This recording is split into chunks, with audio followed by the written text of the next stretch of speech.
Hello, mayam ngasi nungai ko. Mayam adu ngasi di sum mayam na khangbining ba anop se kadu upino aduga ohan ka tamina se. First ain hajaring se ai tupi upi se kaino da samapam tan baine. Aduga ano office na kaino da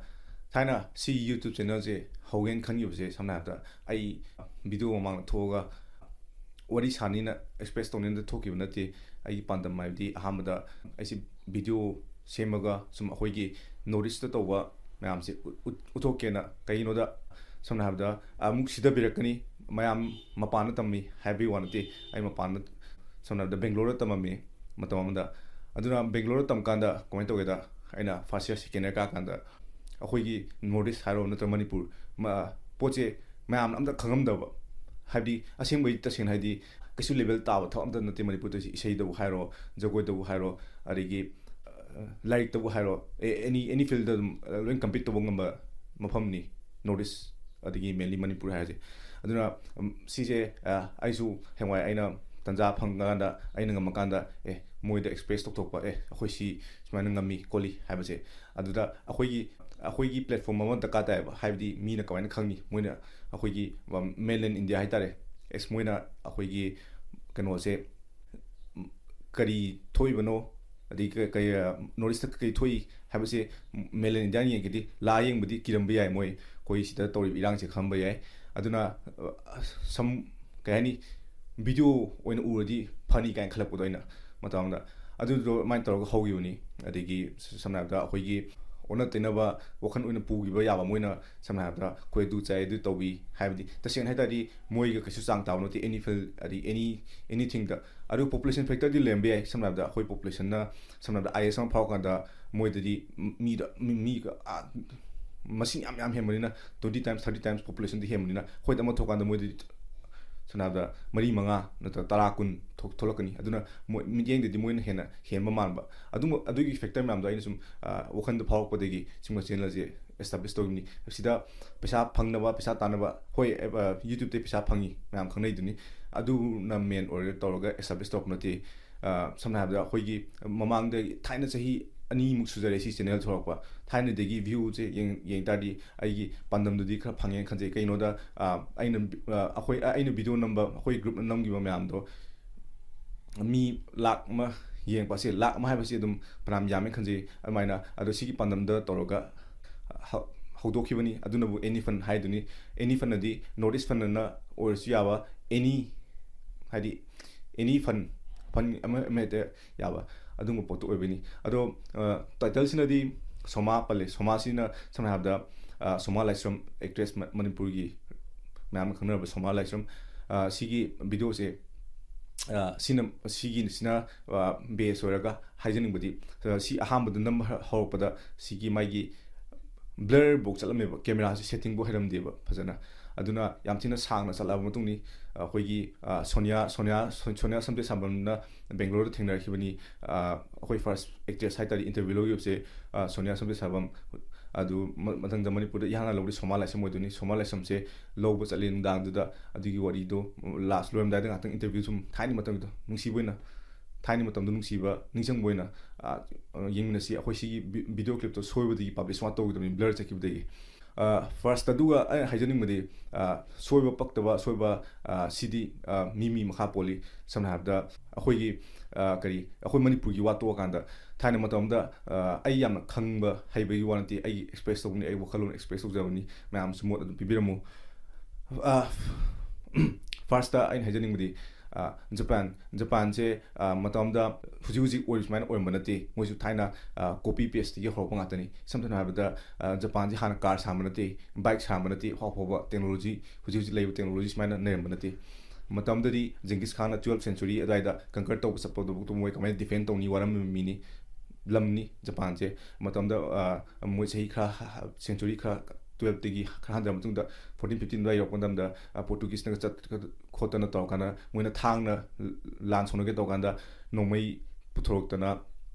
asongi outsider ꯃꯌꯥꯝꯗ ꯅꯣꯡꯃꯩ ꯄꯨꯁꯜꯂꯛꯄꯗ ꯃꯣꯏꯅ ꯑꯉꯛꯄ ꯑꯃ ꯑꯣꯏꯈꯤ ꯑꯗꯨꯒꯤ ꯃꯣꯏꯅ ꯂꯥꯟꯗꯨ ꯂꯣꯏꯔ ꯃꯇꯨꯡꯗ ꯍꯟꯈ꯭ꯔ ꯃꯇꯨꯡꯗ ꯅꯣꯡꯃꯩ ꯑꯃꯅꯤ ꯂꯩꯍꯧꯕ ꯅꯣꯡꯃꯩ ꯈꯔ ꯂꯩꯍꯧꯕꯗꯣ ꯃꯣꯏꯒꯤ ꯅꯤꯡꯊꯧꯗꯨꯅ ꯁꯤ ꯆꯞ ꯃꯥꯟꯅꯅ ꯀꯣꯄꯤ ꯇꯧꯔꯒ ꯁꯥꯕ ꯇꯝꯃꯨ ꯍꯥꯏꯅ ꯐꯥꯔꯁ ꯑꯗꯨꯗꯩ ꯍꯧꯈꯤꯕ ꯃꯑꯣꯡꯗꯣ ꯑꯩꯅ ꯍꯥꯏꯖꯅꯤꯡꯉꯤꯗꯤ ꯃꯣꯏꯁꯨ ꯐꯥꯔꯁꯇꯗꯤ ꯀꯣꯄꯤ ꯇꯧꯕ ꯑꯃ ꯗꯔꯀꯥꯔ ꯇꯥꯏ ꯅꯠꯇ꯭ꯔꯥꯅꯦ ꯑꯥꯏꯗꯤꯌꯥꯁꯦ ꯏꯟꯁꯄꯥꯌꯔ ꯇꯧꯕ ꯀꯣꯄꯤ ꯇꯧꯕ ꯃꯌꯥꯝ ꯇꯧꯔꯒ ꯇꯞ ꯇꯞꯅ ꯏꯚꯣꯂꯨꯁꯟ ꯂꯥꯛꯑꯒ ꯍꯧꯖꯤꯛ ꯖꯄꯥꯟ ꯑꯣꯏꯔꯤꯕ ꯃꯑꯣꯡꯁꯤꯅꯤ ꯁꯨꯃꯥꯏꯅ ꯇꯧꯗꯅ ꯆꯞ ꯃꯥꯟꯅꯅ ꯈꯤꯇꯪ ꯃꯣꯏꯁꯨ ꯑꯦꯗꯚꯥꯟꯁ ꯑꯣꯏꯔ ꯃꯇꯨꯡꯗ 1950-60 ꯁꯦꯀꯦꯟ ꯋꯥꯔ ꯂꯣꯏꯔ ꯃꯇꯨꯡꯗ ꯃꯣꯏꯅ ꯀꯥꯔ ꯁꯥꯕ ꯍꯧꯅꯤ ꯍꯥꯏ ꯀꯥꯟꯗ ꯋꯦꯁꯇꯔꯟ ꯋꯥꯔꯜ ꯑꯃꯦꯔꯤꯀꯥ ꯑꯗꯒꯤ ꯀꯩ ꯃꯌꯥꯝꯁꯤꯅ ꯅꯣꯛꯅꯈꯤ ꯀꯃꯥꯏꯅ ꯖꯄꯥꯟꯅ ꯀꯥꯔ ꯁꯥꯗꯣꯔꯤꯑꯅ ꯑꯗꯨꯕꯨ ꯍꯧꯖꯤꯛ ꯄ꯭ꯔꯖꯦꯟꯇꯗꯤ ꯇꯦꯛꯅꯣꯂꯣꯖꯤ ꯃꯇꯥꯡꯗꯗꯤ ꯖꯄꯥꯟ ꯌꯥꯝ ꯅꯩꯔꯦ ꯔꯤꯒꯥꯔꯗ ꯇꯧꯅꯔꯦ ꯆꯞ ꯃꯥꯟꯅꯅ ꯍꯧꯖꯤꯛ ꯀꯦꯁ ꯑꯣꯏꯕ ꯆꯥꯏꯅꯥꯁꯨ ꯃꯌꯥꯝ ꯅꯣꯛꯅꯔꯤ ꯆꯤꯞ ꯄ꯭ꯔꯗꯛ ꯁꯥꯕ ꯈꯣꯠꯄ ꯇꯁꯦꯡꯅꯗꯤ ꯆꯥꯏꯅꯥꯗ ꯁꯥꯗꯕ ꯄꯣꯠ ꯂꯩꯇ꯭ꯔꯦ ꯂꯣꯏ ꯁꯥ ꯉꯝꯃꯤ ꯑꯦꯌꯔꯕꯁ ꯍꯧꯗꯒꯤ ꯔꯣꯀꯦꯠꯇꯒꯤ ꯋꯥꯔꯤꯕꯨ ꯑꯗꯒꯤ ꯁꯕꯃꯦꯔꯤꯟꯗꯒꯤ ꯂꯣꯏ ꯑꯣꯜꯃꯣꯁ ꯂꯣꯏ ꯂꯣꯏꯔꯦ ꯏꯁꯝ ꯁꯝꯅ ꯍꯥꯏꯔꯕꯗ ꯆꯥꯏꯅꯥꯅ ꯗꯣꯃꯤꯅꯦꯠ ꯇꯧꯕ ꯍꯧꯔꯛꯑꯦ ꯍꯧꯖꯤꯛꯇꯤ ꯑꯗꯨꯃꯥꯏꯅ ꯇꯧꯗꯅ ꯑꯁꯣꯏꯕ ꯑꯗꯒꯤ ꯇꯝꯕ ꯀꯣꯄꯤ ꯇꯧꯕ ꯁꯤꯗꯤ ꯐꯥꯔꯁ ꯏꯅꯤꯁꯤꯌꯦꯜ ꯁ꯭ꯇꯦꯖ ꯑꯗꯩ ꯇꯞ ꯇꯞꯅ ꯏꯝꯄ꯭ꯔꯨꯚꯃꯦꯟ ꯂꯥꯛꯆꯗꯕꯅꯤ ꯁꯤꯗ ꯑꯩꯅ ꯇꯁꯦꯡꯅ ꯑꯩꯅ ꯌꯥꯝ ꯈꯪꯉꯤ ꯍꯥꯏꯕ ꯅꯠꯇꯦ ꯑꯩꯒꯤ ꯑꯥꯏꯗꯤꯌꯥꯗꯨꯅꯤ ꯐꯥꯔꯁ ꯁ꯭ꯇꯦꯖ ꯍꯦꯛꯇ ꯑꯗꯨꯝ ꯍꯩꯔꯒ ꯂꯩꯔꯝꯕ ꯅꯠꯇꯦ ꯑꯩꯈꯣꯏ ꯍꯧꯖꯤꯛ ꯆꯥꯏꯅꯥꯒ ꯏꯟꯗꯤꯌꯥꯒ ꯑꯣꯜꯃꯣꯁ ꯄꯣꯄꯨꯂꯦꯁꯟ ꯆꯞ ꯃꯥꯟꯅꯩꯅꯤ ꯏꯟꯗꯤꯄꯦꯟꯗꯦꯟꯁ ꯐꯪꯈꯤꯕ ꯆꯥꯏꯅꯥ ꯆꯞ ꯃꯥꯟꯅꯩꯅꯤ ꯇꯥꯏꯃꯤꯡ ꯍꯥꯏꯕꯗꯤ 1947 ꯑꯃ 1956 ꯑꯗꯨꯃꯥꯏꯅ ꯑꯣꯏꯔꯝꯗꯧ ꯃꯥꯜꯂꯦ ꯑꯦꯗꯚꯥꯟꯁꯃꯦꯟꯗꯤ ꯌꯥꯝ ꯈꯦꯠꯅꯩ ꯃꯣꯏꯒꯤ ꯃꯥꯏꯟ ꯁꯦꯠꯇꯨꯗ ꯑꯣꯏꯔꯝꯅꯦꯅ ꯊꯥꯖꯩ ꯏꯟꯗꯤꯌꯥꯒꯤ ꯃꯥꯏꯟ ꯁꯦꯠꯅ ꯇꯣꯉꯥꯟꯕ ꯂꯩꯈꯤꯕ ꯑꯗꯒꯤ ꯃꯤ ꯌꯥꯝ ꯇꯥꯈꯤꯕ ꯅꯠꯇ꯭ꯔꯥ ꯆꯥꯏꯅꯥꯗꯅ ꯃꯣꯏꯒꯤ ꯃꯤ ꯒ꯭ꯔꯨꯞ ꯑꯃ ꯒꯣꯔꯃꯦꯟ ꯑꯃꯈꯛꯇꯪ ꯂꯩꯔꯒ ꯃꯌꯥꯝ ꯀꯟꯇ꯭ꯔꯣꯜ ꯇꯧꯈꯤꯕ ꯑꯗꯨꯝꯕꯁꯨ ꯑꯣꯏꯔꯝꯕ ꯌꯥꯏ ꯍꯥꯏꯕꯗꯤ ꯂꯣ ꯑꯃ ꯁꯦꯝꯕꯀꯥꯟꯗ ꯌꯥꯝ ꯊꯤꯅ ꯂꯥꯏꯕ ꯑꯣꯏꯕ ꯆꯞ ꯆꯥꯅ ꯑꯗꯨꯃꯛꯇꯤ ꯈꯪꯖꯗ꯭ꯔꯦ ꯑꯩꯅ ꯈꯪꯕꯩ ꯑꯗꯨꯃꯥꯏꯅ ꯑꯣꯏꯔꯝꯕ ꯌꯥꯏꯅ ꯈꯟꯖꯩ ꯑꯗꯨꯅ ꯁꯤꯗ ꯑꯩꯅ ꯍꯥꯏꯖꯅꯤꯡꯕꯗꯤ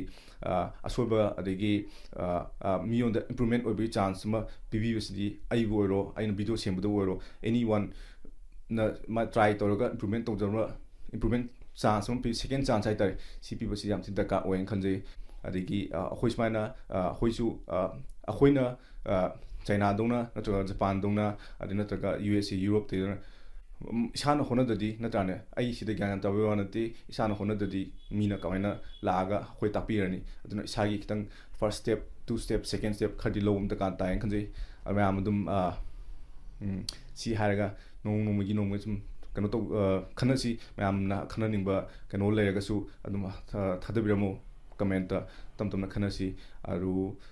ꯁꯤ ꯍꯥꯏꯔꯒ ꯂꯣꯏꯁꯤꯟꯖꯔꯒꯦ ꯑꯗꯨꯒ ꯚꯤꯗꯤꯑꯣꯗꯨ ꯃꯇꯦꯛꯇꯣ ꯁꯨꯝ ꯁꯣꯏꯈꯤꯕꯗꯣ ꯍꯥꯏꯐꯦꯠꯇꯪ ꯌꯦꯡꯕꯤꯌꯨ ꯃꯌꯥꯝ ꯑꯗꯨꯝ ꯅꯨꯡꯉꯥꯏꯅꯤ ꯈꯟꯖꯩ ꯑꯦꯟꯇꯔꯇꯦꯟꯃꯦꯟ ꯑꯃ ꯑꯣꯏꯅ ꯑꯗꯨꯒ ꯂꯥꯁꯇ ꯑꯩ ꯌꯥꯝꯅ ꯀꯩꯅꯣ ꯌꯥꯝ ꯈꯪꯕꯁꯨ ꯅꯠꯇꯦ ꯑꯗꯨ ꯁꯝꯅ ꯍꯥꯏꯔꯕꯗ ꯑꯩꯅ ꯁꯨꯝ ꯑꯥꯔꯇꯤꯀꯜꯒ ꯄꯥꯀꯥꯟꯗ ꯑꯩꯈꯣꯏ ꯁꯝꯅ ꯍꯥꯏꯔꯕꯗ ꯑꯩꯈꯣꯏ ꯃꯤꯑꯣꯏꯕꯁꯤ ꯑꯩꯈꯣꯏꯒꯤ ꯍꯦꯛꯇ ꯍꯥꯏꯔꯒꯦ ꯂꯩꯈꯤꯗ꯭ꯔꯀꯥꯟꯗ ꯅꯠꯇ꯭ꯔꯒ ꯁꯤꯈ꯭ꯔꯀꯥꯟꯗ ꯀꯩꯗꯧꯗꯣꯏꯅꯣꯕ ꯅꯠꯇ꯭ꯔꯥꯅꯦ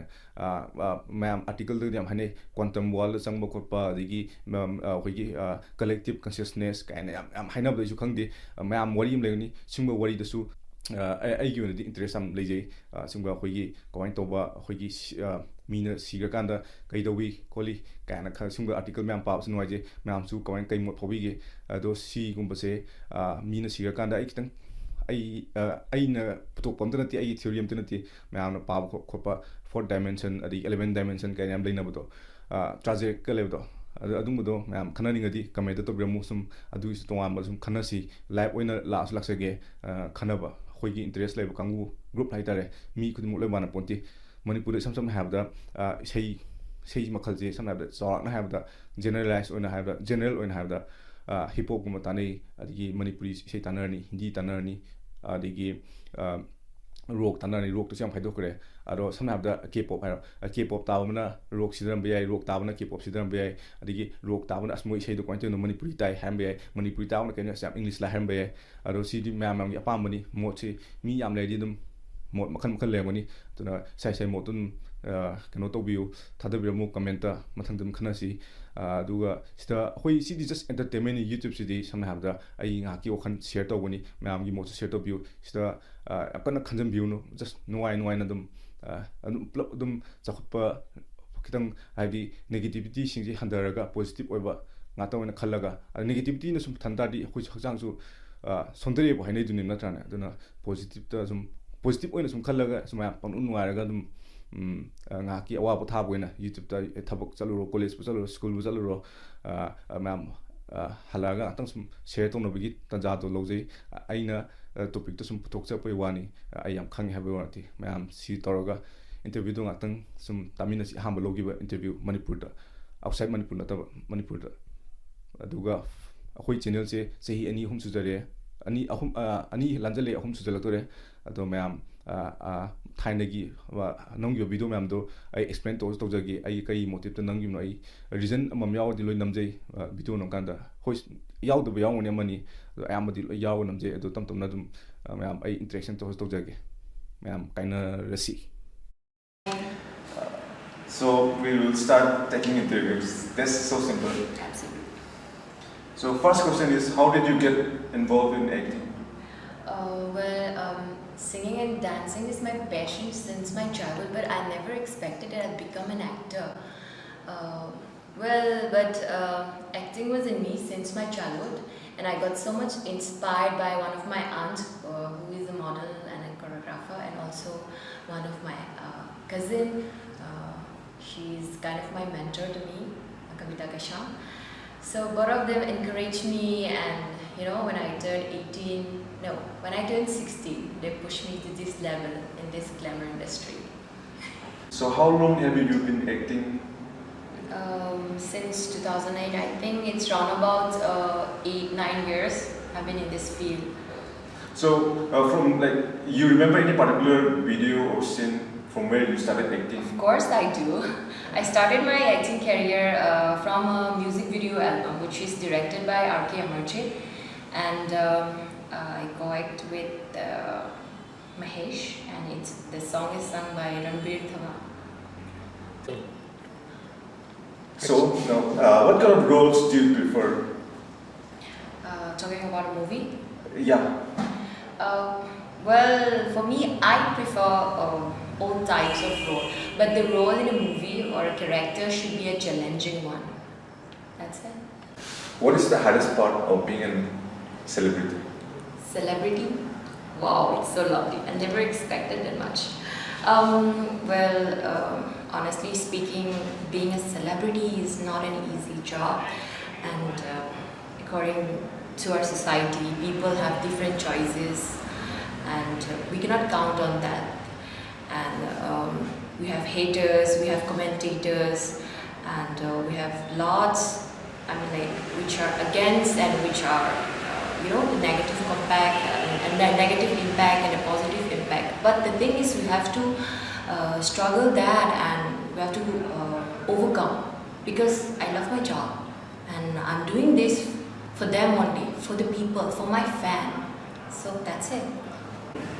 What is the most extreme change to your body or hair or personalities so that you prepare for a role? I'm doing that 3 parts recently in a movie now, personality, body and hair, of course. One of my movie, I think you must have watched, Nusi Pajay. Another second part will be coming up very soon. For that, I have acted much younger and very jolly and cute type of character in that movie. For that, I have to cut my hair this short because I have to look myself younger in it. And another one, I'm doing an action movie, and there I'm playing a character for this, active service woman. And for that, I have gained some weight because I have to do some action in that movie. So, if you really had a bad day, but you need to perform as an actor, how did you cope up with it? Of course, we do have personal problems or physically, mentally depressed. When we are also human, of course we do that. But when it comes up to with our work, we have to forget everything, whether it is family, personal, business matters, or everything. Because we have to be in the character of the movie, and we have to be involved in it. And as a professional, for example, if you are a doctor and you've got personal problems with your family problem or whatever, but you have to do a very major surgery. You cannot leave that surgery because you have a personal problem at home or in your family.